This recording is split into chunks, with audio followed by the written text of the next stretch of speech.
Girard with Hangout Roundtable, and I have with me Tom Gagliano. Tom, how are you today? Very good, thank you. Good.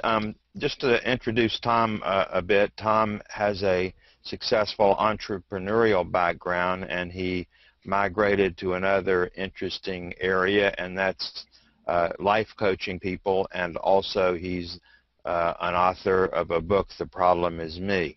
So I think you're going to find what he has to say very interesting. He's got an interesting perspective on what's holding people back.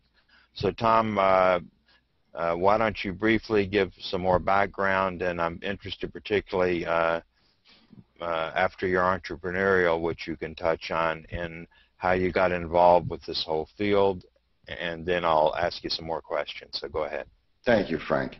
Well, you know, as a kid, I was given certain tools and wasn't given other tools. I knew how to become a successful business person. I was good in sports. I never had a problem earning money. Financial gains was easy. What I found, though, was I was sabotaging all of the relationships in my life. I was sabotaging all the intimacy in my life. And what happened really was that as a kid, I was a victim, a legitimate victim. I mean, some real bad things happened to me, but I developed this destructive entitlement as I grew older. You know, I wanted the world to pay me back for what happened to me as a kid, and when the world didn't cooperate, I again developed this destructive entitlement. I gave myself permission to hurt myself and others, and I was sabotaging my relationships. You know, I had a wealth of money, but my wife was leaving me. My children were not close to me, and I really had to stop at one point and say, look, I had to look at me, and the problem was me. I had to find out what was broken inside in order to know it had to be fixed. And I went on this journey of doing this. And then about 10 years ago, I spent less time in the world of business and more time helping others who, like myself, was sabotaging their happiness, their parenting skills, their intimacy, even the jobs that they took or didn't take. What I came up with was this methodology, and it basically revolves around this inner critic, this warden that I call him, this little voice inside our head that doesn't go away, constantly telling us what we're doing wrong, never allowing us to celebrate our victories, and how this warden really imprisons us into roles in our lives, roles that we don't want to play, but we don't know how to get out of it. You know, I talk about some people play a people pleaser where they say yes all the time because it's too painful to say no. Others play a caretaker where they carry the world on their shoulder, yet they don't know how to put it down. And I started instilling this methodology to help people understand where this inner critic comes from so they could stop listening to his commands and find a better life and give their children the positive and loving messages that might have been denied to them as children. Very interesting story. You're also a life coach. Tell me a little bit about that, and then we'll talk some more about the book. Well, what I do today is I run two men's groups, and I help them with the interpersonal relationships, the intimacy issues with children, with parents, even friends, boss. When you come from a childhood where the version of intimacy you viewed was one that was painful and fearful, as you grow into adulthood, you'll do what I call time traveling. And what that is you will sabotage intimacy in your adult life. You'll regress back to that child that goes, whoa, I'm not letting anybody get close to me. It's painful. Now, you don't intellectually do this. Intellectually, you know enough not to do this, but really emotionally, you push away intimacy when it's offered. And this is what I try to help men with in my men's group. I'm starting a women's group in August. I do a lot of couples counseling, and I do a lot of individual counseling. And I help people, first of all, understand that they need a safe place in their life, a safe place in their environment with their children, with their spouse, a place where they can share what they need to share and know that they're not going to be attacked. And that's how I started. Very interesting. I have a couple of questions. How does somebody know that this is an issue with them? I think it really starts with, are you comfortable in your own skin? Are you happy? You know, is your best thinking working? If my best thinking is, and I'm unhappy, if I'm sabotaging every relationship in my life, if I can't say no to my parents, if I make poor decisions in my financial careers, if I have no connection with my children, these are questions you have to ask yourself to thine own self be true. And if these things are happening and you just don't know how to pull out of it, again, I have a methodology to help you get away from that and change the roles you're playing. But first and foremost, it begins with awareness. It begins with knowing that it's just not working. My best thinking isn't working. Without awareness, you can't take action. And that's my second essential, is taking actions. And my third essential is maintenance, to maintain these different roles or actions. But first and foremost, it begins with self-awareness. You got to really know where you got these messages from. How did they impact your life in the here and now? It's a time-traveling process. I understand. The question I have is, going further on that, is how do you, are you basically looking at your past and servicing what happened, or what is the process? A little bit. Give me a little bit. The first process is to really be aware that our childhood messages, verbal and nonverbal, are ingrained deep in our soul. They really are. And what they do as we grow older is they unleash a tsunami of thoughts and messages in our adult life. You got to get good with those messages. Get aware of them. Put them on paper. This is what I do in my groups.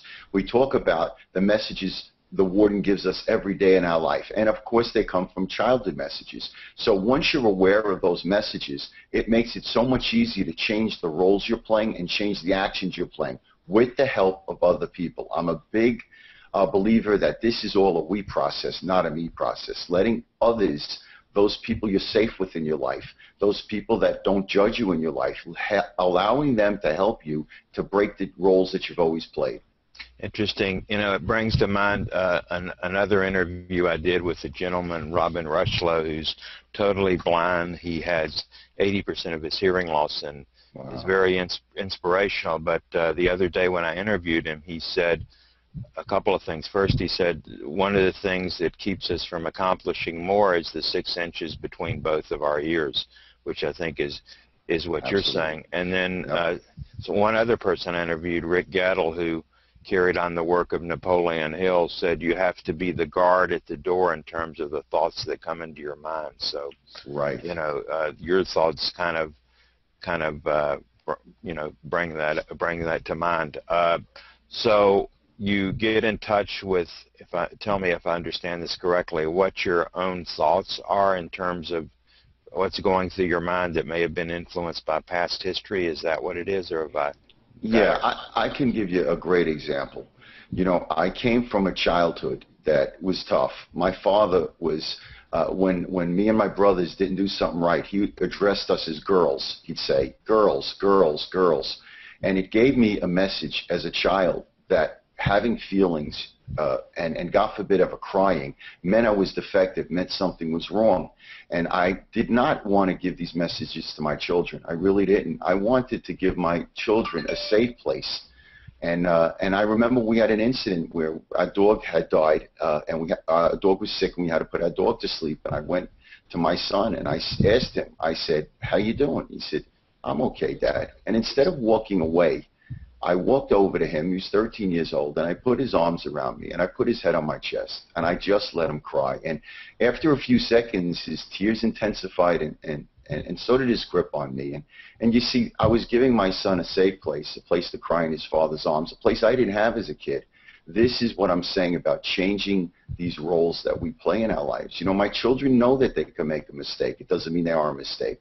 You know, they know they could fail at times. It doesn't mean they are a failure. You know, when we don't allow our children to slip in life, to stumble in life, they don't develop compassion for themselves. And if they don't develop compassion for themselves, they're not going to develop compassion for other people. Think about how powerful that affects them as they grow older.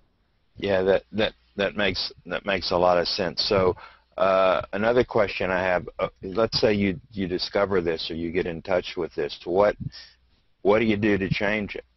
Well, this is where the we process comes into place. This is how I run my groups, is that when you're doing something difficult, for instance, I'll go back to the people pleaser. When all of a sudden you have to say no to all those people that you always said yes to, you may need the support of other people. You may have to contact them and say, okay, it sounds silly, but I'm going to go ahead and say no to these people in my life.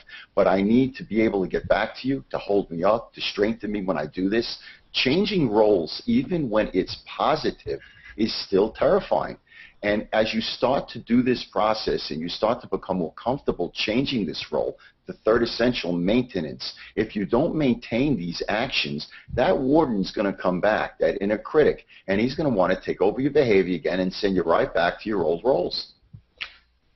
Very, very good point. Let me ask you this. What can someone do today to accomplish more in life in terms of getting in touch with this and doing something about it? If somebody walks away from this interview today, what can they do, and what would the takeaway be?